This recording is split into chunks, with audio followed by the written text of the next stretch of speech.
की शुरुआत एक वेद वाक्य के साथ करना चाहता हूं। कृतम में दक्षिणे हस्ते जयो में सव्य आहितः। इस बात को भारत के संदर्भ में देखें तो बहुत सीधा साधा अर्थ यही है, हमारे देश ने एक तरफ कर्तव्य का पालन किया तो दूसरी तरफ उसे बड़ी सफलता भी मिली।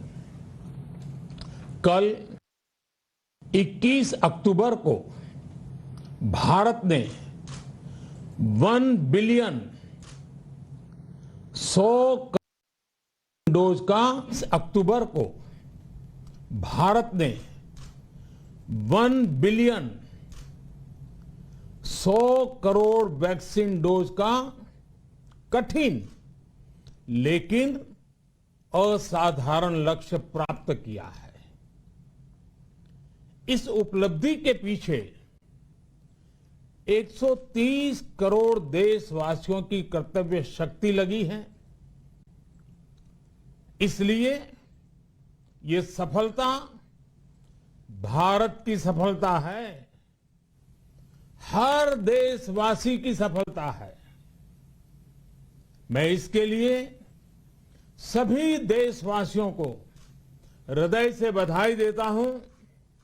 साथियों, 100 करोड़ वैक्सीन डोज ये केवल एक आंकड़ा नहीं है, ये देश के सामर्थ्य का प्रतिबिंब है, इतिहास के नए अध्याय की रचना है।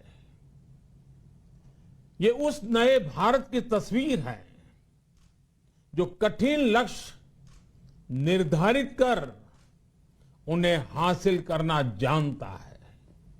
ये उस नए भारत की तस्वीर है जो अपने संकल्पों की सिद्धि के लिए परिश्रम की पराकाष्ठा करता है।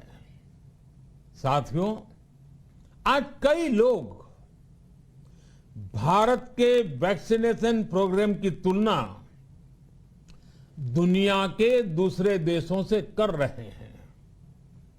भारत ने जिस तेजी से 100 करोड़ का 1 बिलियन का आंकड़ा पार किया है, उसकी सराहना भी हो रही है। लेकिन इस विश्लेषण में एक बात अक्सर छूट जाती है कि हमने ये शुरुआत कहां से की है। दुनिया के दूसरे बड़े देशों के लिए वैक्सीन पर रिसर्च करना, वैक्सीन खोजना, इसमें दशकों से उनकी महारत है, एक्सपर्टाइज थी। भारत अधिकतर इन देशों की बनाई वैक्सीनेशन पर ही निर्भर रहता था, हम बाहर से मंगवाते थे। इसी वजह से जब 100 साल की सबसे बड़ी महामारी आई तो भारत पर सवाल उठने लगे, क्या भारत इस वैश्विक महामारी से लड़ पाएगा? भारत दूसरे देशों से इतनी वैक्सीन खरीदने का पैसा कहां से लाएगा? भारत को वैक्सीन कब मिलेगी? भारत के लोगों को वैक्सीन मिलेगी भी या नहीं? क्या भारत इतने लोगों को टीका लगा पाएगा कि महामारी को फैलने से रोक सके? भांति भांति के सवाल थे। लेकिन आज ये 100 करोड़ वैक्सीन डोज हर सवाल का जवाब दे रहा है। भारत ने अपने नागरिकों को 100 करोड़ वैक्सीन डोज लगाई हैं और वो भी मुफ्त, बिना पैसा लिए। साथियों, 100 करोड़ वैक्सीन डोज का एक प्रभाव ये भी होगा कि दुनिया अब भारत को कोरोना से ज्यादा सुरक्षित मानेगी। एक फार्मा हब के रूप में भारत को दुनिया में जो स्वीकृति मिली हुई है, उसे और मजबूती मिलेगी। पूरा विश्व आज भारत की इस ताकत को देख रहा है, महसूस कर रहा है। साथियों, भारत का वैक्सीनेशन अभियान सबका साथ, सबका विकास, सबका विश्वास और सबका प्रयास का सबसे जीवंत उदाहरण है। कोरोना महामारी की शुरुआत में ये भी आशंकाएं व्यक्त की जा रही थी कि भारत जैसे लोकतंत्र में इस महामारी से लड़ना बहुत मुश्किल होगा। भारत के लिए, भारत के लोगों के लिए ये भी कहा जा रहा था कि इतना संयम, इतना अनुशासन यहां कैसे चलेगा। लेकिन हमारे लिए लोकतंत्र का मतलब है सबका साथ। सबको साथ लेकर देश ने सबको वैक्सीन, मुफ्त वैक्सीन का अभियान शुरू किया। गरीब, अमीर, गांव, शहर, दूर सुदूर, देश का एक ही मंत्र रहा कि अगर बीमारी भेदभाव नहीं करती तो वैक्सीन में भी भेदभाव नहीं हो सकता।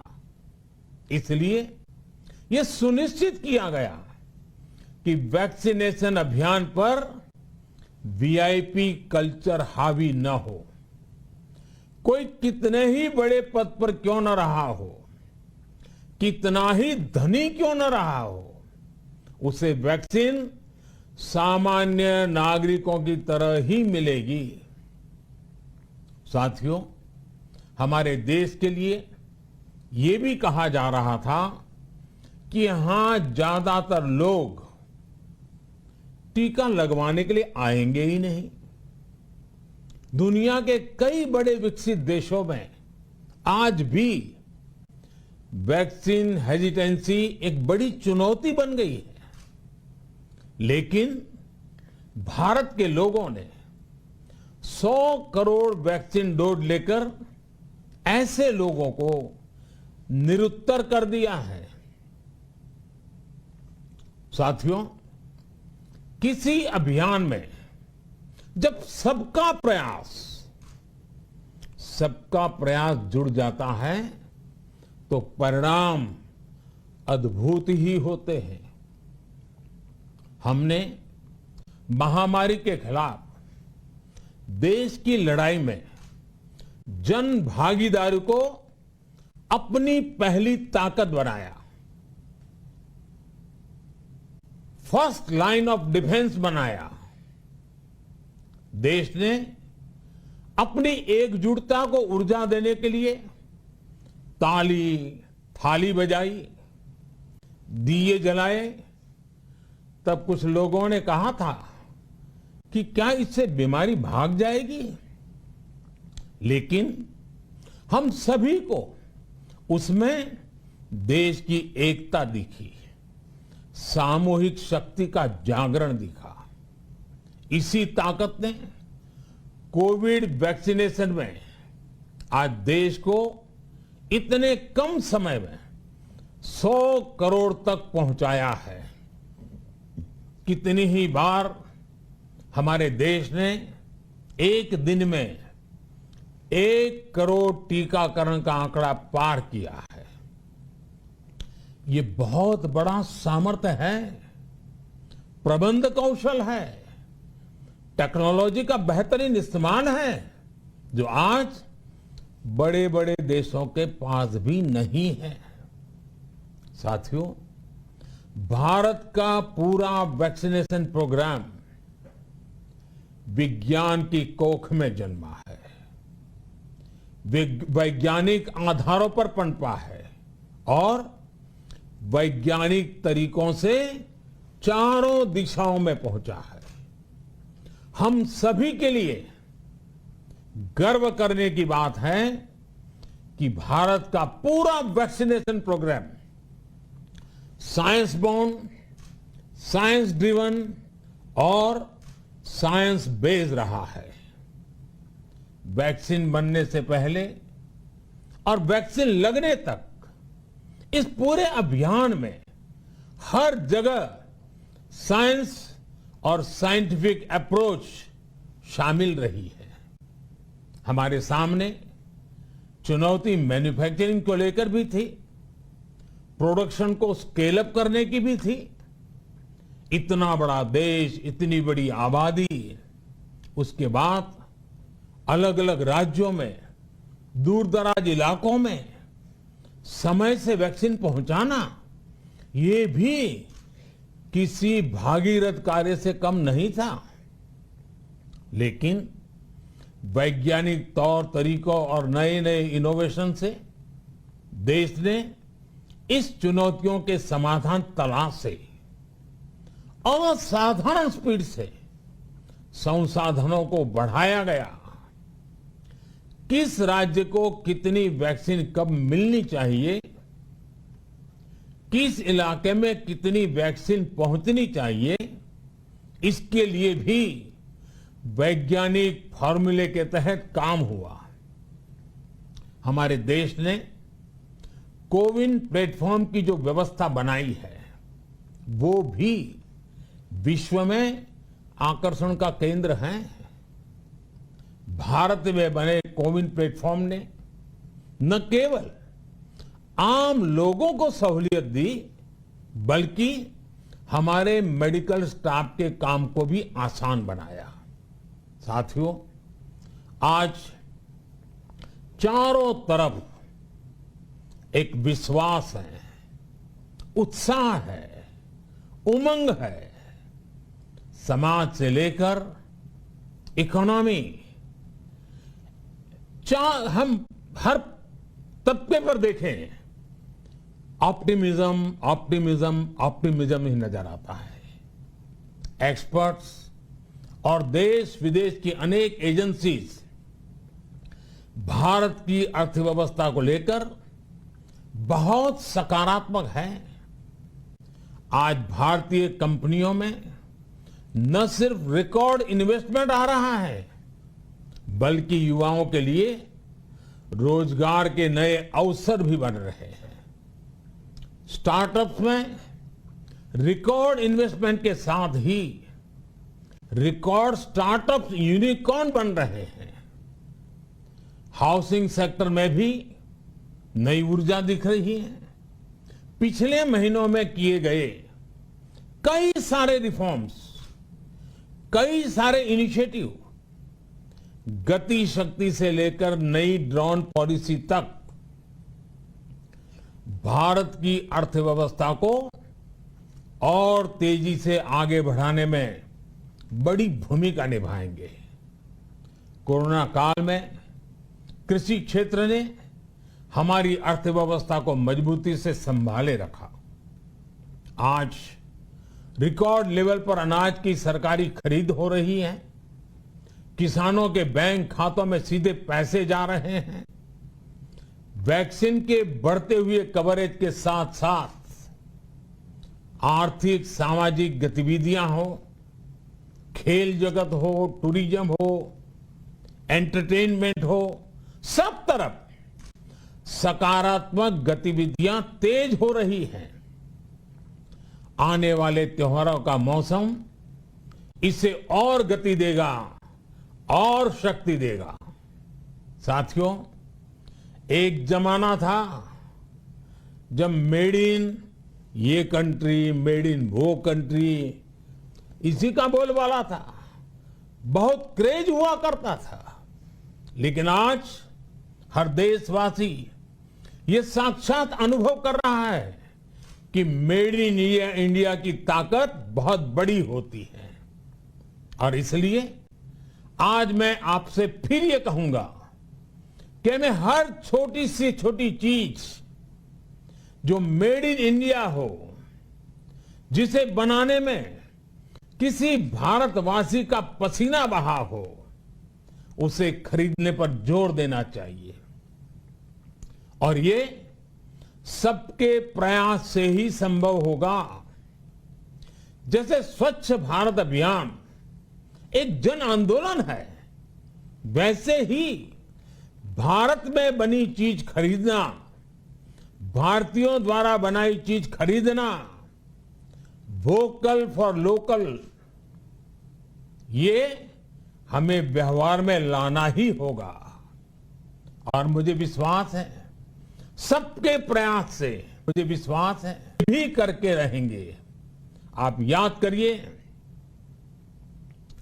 पिछली दिवाली हर किसी के मन मस्तिष्क में एक तनाव था, लेकिन इस दिवाली 100 करोड़ वैक्सीन डोज के कारण एक विश्वास का भाव है।